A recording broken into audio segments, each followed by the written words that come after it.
महिलांचं आरक्षण मतदारसंघाच्या फेररचनेशी जोडणाऱ्या घटना दुरुस्तीला विरोध करणाऱ्यांवर पंतप्रधान नरेंद्र मोदींनी सडकून टीका केली। याला राजकीय रंग देऊ नका असं सांगत महिला आरक्षण विरोध करणाऱ्यांना त्याचे परिणाम भोगावे लागतील असंही पंतप्रधान म्हणाले। तर महिला आरक्षण रोखण्यासाठी सरकारनं परिसीमन विधेयक आणल्याचा आक्षेप काँग्रेसने घेतला आहे।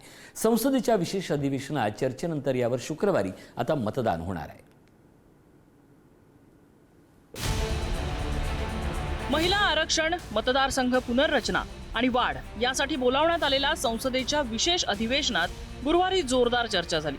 महिला आरक्षण मतदारसंघ फेररचनेशी जोडणाऱ्या घटना दुरुस्तीला विरोध असेल अशी भूमिका इंडिया आघाडीने घेतली आहे। संसदेत महिला आरक्षण लागू करण्यासाठी लोकसभेच्या जागा वाढवण्यासाठी घटना दुरुस्तीची गरज आहे। त्यासाठी 3 घटना दुरुस्ती विधेयक लोकसभेत मांडण्यात आले। संविधान विधेयक 2026, लोकसभेच्या जागा 850 करण्याचा प्रस्ताव, राज्यात 815 तर केंद्रशासित प्रदेशात 35 जागा।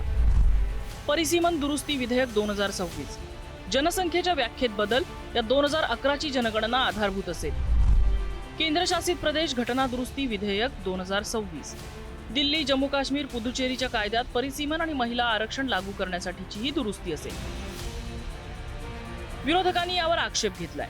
आधी जनगणना, मग परिसीमन आणि नंतर महिला आरक्षण लागू करण्यात यावं अशी भूमिका त्यांनी घेतली आहे। महिला आरक्षणाच्या नावाखाली परिसीमनाची घाई करण्यात येत असल्याचा आरोप करण्यात येतोय। तर महिला आरक्षण रोखण्यासाठी सरकारने परिसीमन विधेयक आणल्याचा आक्षेप काँग्रेसने घेतलाय।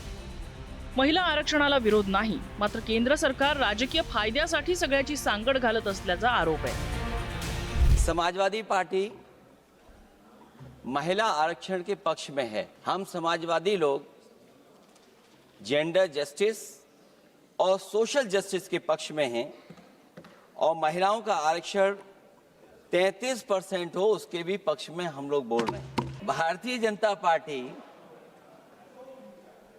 इस आरक्षण को लेकर के भाजपा अपना नारी का नारा बनाना चाहती है। या चर्चेत जातीय जनगणना कधी करणार असाही प्रश्न करण्यात आला। मुस्लिम महिलांना आरक्षण मिळणार का हाही प्रश्न उपस्थित झाला। यावर जातीय जनगणना करण्यात येईल असं सांगतानाच धर्माच्या आधारे मुस्लिम महिलांना आरक्षण देण्यात येणार नाही असं गृहमंत्री अमित शहा यांनी स्पष्ट केलं। महिला आरक्षण के नाम पर जल्दीबाजी क्यों है भाजपा के अंदर? सच तो यह कि भाजपा जनगणना को टालना चाहती है और जनगणना को टालने का मतलब है कि जाति जनगणना को टालना चाहते हैं और जाति जनगणना इसलिए टालना चाहते हैं क्योंकि वो आरक्षण का सवाल उठेगा। जो भाजपा उनके संगी साथी कभी भी देना नहीं चाहते हैं आरक्षण। जनगणना का काम शुरू हो चुका है, जारी।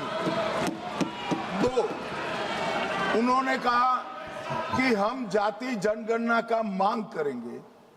मान्यवर, मैं आपके माध्यम से सदन को बताना चाहता हूं कि सरकार ने जाति की जनगणना करने का निर्णय ले चुकी है। मान्यवर, जब व्यक्तियों की जनगणना होगी, नागरिकों की जनगणना होगी, तब उसमें जाति का कॉलम रखा है।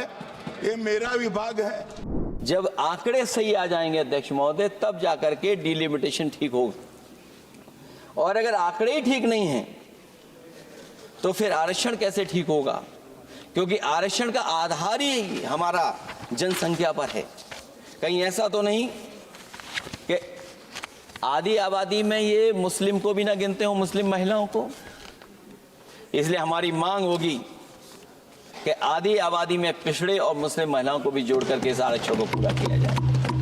मुस्लिम महिलाओं को आरक्षण की, मान्यवर, हमारा संविधान किसी भी प्रकार के धर्म के आधार पर आरक्षण की कतई मंजूरी नहीं देगा।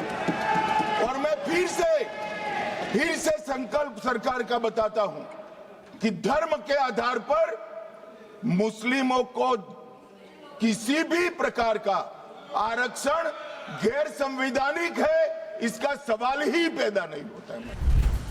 या चर्चेत पंतप्रधान नरेंद्र मोदी यांनी विरोधकांच्या हेतूवर शंका उपस्थित केली। आरक्षणाला विरोध करणाऱ्यांना महिला माफ करणार नाहीत असं पंतप्रधानांनी यावेळी म्हटलंय। याचं राजकारण करू नका अशी विनंती विरोधकांना करताना हे राजकीय तराजू तोलू नका, याचं श्रेय सर्वांनी घ्यावं असंही पंतप्रधान मोदी म्हणाले। हमारे देश में जब से विमेन रिजर्वेशन को लेकर के चर्चा हुई है और उसके बाद जब जब चुनाव आया है, हर चुनाव में महिलाओं को मिलने वाले इस अधिकार का जिसने विरोध किया है, जिसने विरोध किया है, देश की महिलाओं ने उन्हें माफ नहीं किया है। ये बात सही है कि मैं अति पिछड़े समाज से आता हूं, लेकिन मेरा दायित्व समाज के सबको साथ लेके चलने का है और यही मेरे संविधान ने मुझे यही रास्ता दिखाया है।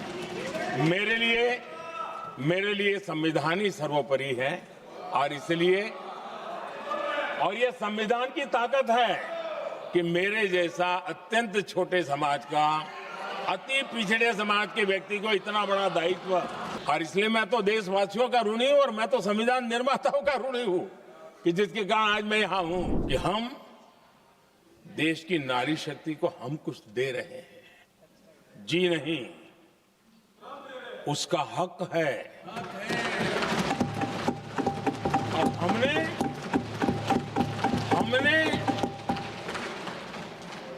कई दशकों से उसको रोका हुआ है। आज उसका प्रायश्चित करके हमें उस पाप में से मुक्ति पाने का ये अवसर है। हमें क्रेडिट नहीं चाहिए। जैसे ये पारित हो जाए, मैं कल एडवर्टाइजमेंट दे करके सबका धन्यवाद करने के लिए तैयार हूं, सबकी फोटो छपवाने के लिए तैयार हूं। क्रेडिट आप ले लो, चलो। क्रेडिट की चिंता है क्या है जी, ले लो ना क्रेडिट। महिला आरक्षणाच्या नावानं मतदारसंघ पुनर्रचना आणि लोकसभेतल्या खासदारांची संख्या वाढवून भाजप राजकीय भवितव्य सुरक्षित करत असल्याचा विरोधकांचा आक्षेप आहे। तर देशातल्या महिलांना आता निर्णय प्रक्रिया आणि धोरणात सामावून घेण्याची योग्य वेळ असल्याचं सत्ताधाऱ्यांचं म्हणणं आहे। लोकसभेत आणि राज्यसभेत प्रदीर्घ चर्चेनंतर शुक्रवारी यावर मतदान होणार आहे। आपने विशेष अधिवेशन बुलाया है। किस वक्त बुलाया सर? जबकि देश में 5 राज्यों में चुनाव शुरू है। कौन कहता है अभी भी आप बिल पास करने के बाद भी अगर शर्त भर के लिए मान लो तो अमल कब होगा? 2029 में ना। अभी क्या करें, कौन सा ढोल बजाए? तो ढोल बजाना है। देखो महिलाओं के लिए आरक्षण हम लेकर आए हैं और ये विरोध कर रहे हैं, हम विरोध नहीं कर रहे। आपने आरक्षण का बिल डिलिमिटेशन के साथ जोड़ा है, तब विरोध हो रहा है। ये सरकार 2011 की जनगणना पर आगे बढ़ना इसलिए चाहती है क्योंकि इस जनगणना में ओबीसी वर्ग की संख्या ही नहीं है। आज प्रधानमंत्री महोदय ने बड़े हल्के में बोल दिया कि इस वर्ग और उस वर्ग के बारे में हम बाद में देख लेंगे। कौन सा इस वर्ग, कौन सा उस वर्ग? ओबीसी वर्ग की बात कर रहे थे कि हम बाद में ही देख लेंगे इसके बारे में। ये हल्के में नहीं लेना चाहिए अध्यक्ष महोदय। एक बहुत बड़ी संख्या है, एक पूरे वर्ग का परिश्रम है, एक पूरे वर्ग का संघर्ष है। विधेयक मंजूर होण्यासाठी दोन्ही सभागृहात 2/3 बहुमताची गरज असेल। दोन्ही सभागृहातलं संख्याबळ बघूया। लोकसभेत एकूण 540 खासदार आहेत, त्याचा 2/3 आकडा होतो 360। एनडीएकडे 293 तर इंडिया आघाडीकडे 238 खासदार आहेत, इतर पक्षांचे 9 खासदार आहेत। राज्यसभेमध्ये एकूण 244 खासदार आहेत, त्याचा 2/3 आकडा होतो 164।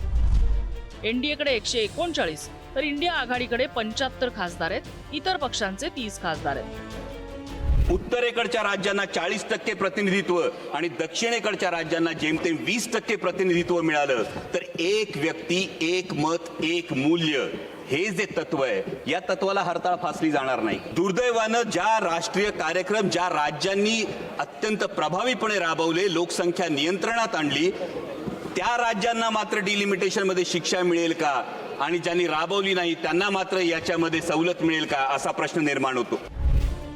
विरोधकांची एकजूट एकत्र राहणार की सत्ताधाऱ्यांच्या बाजूने मतदान होणार, यावर नारी शक्ती वंदन विधेयकाचं भवितव्य अवलंबून असेल। लोकसभेत आणि राज्यसभेत ही तिन्ही विधेयकं पारित झाली तर देशातील अर्ध्या राज्यातील विधानसभेतही मंजुरी मिळणं आवश्यक आहे। एनडीएकडे असलेलं अपुरं संख्याबळ पाहता सध्या तरी महिला आरक्षण आणि परिसीमन विधेयकाचा मार्ग खडतरच म्हणावा लागेल। ब्युरो रिपोर्ट, पुढारी न्यूज, दिल्ली।